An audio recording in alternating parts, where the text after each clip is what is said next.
अकबर बीरबल की कहानी। कवि और धनवान आदमी। एक दिन एक कवि किसी धनी आदमी से मिलने गया और उसे कई सुंदर कविताएं इस उम्मीद के साथ सुनाई कि शायद वह धनवान खुश होकर कुछ इनाम जरूर देगा। लेकिन वह धनवान भी महाकंजूस था।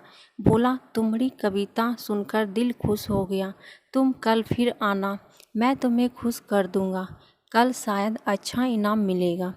ऐसी कल्पना करता हुआ वह कवि घर पहुंचा और सो गया। अगले दिन वह फिर उस धनवान की हवेली में जा पहुंचा।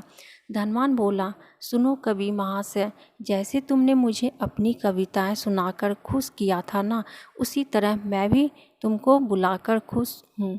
तुमने मुझे कल कुछ भी नहीं दिया, इसीलिए मैं भी कुछ नहीं दे रहा। हिसाब बराबर हो गया। कवि बेहद निराश हो गया। उसने अपनी आप बीती एक मित्र को कह सुनाई और उस मित्र ने बीरबल को बता दिया। सुनकर बीरबल बोला, अब जैसा मैं कहता हूँ वैसा करो। तुम उस धनवान से मित्रता करके उसे खाने पे अपने घर बुलाओ। हाँ, अपने कवि मित्र को भी बुलाना मत भूलना। मैं तो खैर वहाँ मौजूद रहूँगा ही।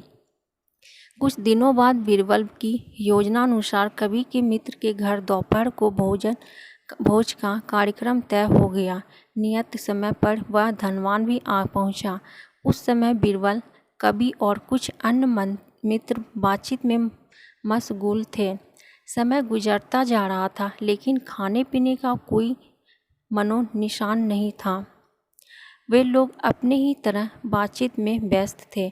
धनवान की बेचैनी बढ़ती जा रही थी। जब उससे रहा ना गया तो बोल ही पड़ा, भोजन का समय तो कब का हो चुका है, क्या हम यहाँ खाने पर नहीं आए हैं? खाना? कैसा खाना? बीरबल ने पूछा। धनवान को अब गुस्सा आ गया। क्या मतलब है तुम्हारा? क्या तुमने मुझे यहाँ खाने पे नहीं बुलाया है? खाने का कोई निमंत्रण नहीं था, यह तो आपको खुश करने के लिए खाने पे आने को कहा गया था, जवाब बीरबल ने दिया। धनवान का पारा सातवें आसमान पर चढ़ गया। क्रोधित स्वर में बोला, यह सब क्या है? इस तरह किसी इज्जतदार आदमी को बेइज्जत करना ठीक नहीं है। क्या तुमने मुझे धोखा किया है? अब बीरबल हंसता हुआ बोला, यदि मैं कहूँ कि इसमें कुछ भी गलत नहीं है तो तुमने इस कवि से यही कहकर धोखा किया था ना कि कल आना, सो मैंने भी कुछ ऐसा ही किया।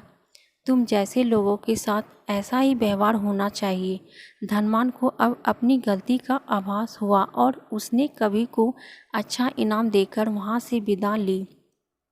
वहाँ मौजूद सभी बीरबल को प्रशंसा भरी नज़रों से देखने लगे। तो कैसी लगी दोस्तों अकबर बीरबल की कहानी? अच्छी लगी तो वीडियो को लाइक, शेयर, कमेंट और सब्सक्राइब कीजिएगा और ऐसे ही कहानी सुनने के लिए बेल आइकन को प्रेस कर दीजिएगा, ताकि जैसे ही हम कहानी डालें आप तक पहुंच पाए। तो फिर मिलती हूँ एक ऐसे ही मज़ेदार कहानी के साथ। तब तक के लिए बाय बाय। Thank you.